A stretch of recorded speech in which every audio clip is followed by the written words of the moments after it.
Eyana maimova inogaina yon bairim jaga oena motakore. Eyana maimova inogaina yon bairim jaga oena motakore. Eyana maimova inogaina yon bairim jaga oena motakore. Eyana maimova inogaina yon bairim jaga oena motakore. Eyana maimova inogaina yon bairim. waaw gars yi mi ngi doon 4e combat de la soirée wala nekk ci biir géew bi ci dox ci diggante Vita ak Général Pikine. Général Pikine moo leen wan ginnaaw ni Vita moom ngeen di jàkkaarloo ne leen ndeysaan.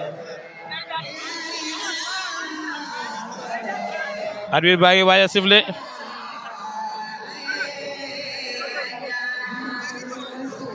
mi ngi noonu.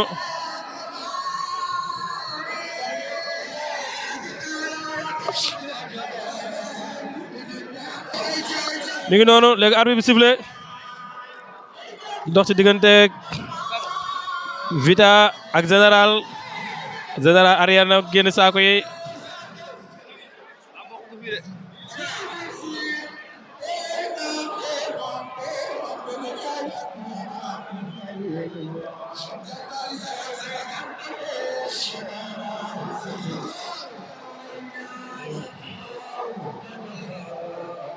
mi ngi noonu arbitre bi di leen wax règlement yi lim nangu ak lim bañ.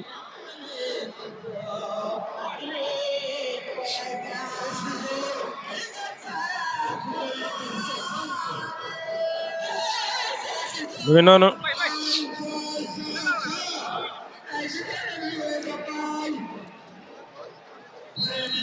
arbitre bi sifflé na génn seen diggante 4e combat bi Général bu Pikine ak Vita. combat bi nar na gaaw di 2e combat bi caxabal ba mooy nan Général Vita la ilaha illallah Général daar na ko Général mi bàyyi leen ko xel nee naa la Pikine tay am na ay génération yu garaaw yu fay fël kii di Général ak presse bàyyi leen xel xale yooyu waaye dafa mel ni mu daanoo loxo bi dafa am problème ndeysaan moom Vita. sapeurs-pompiers yi daw na ñëw di intervenir pour xool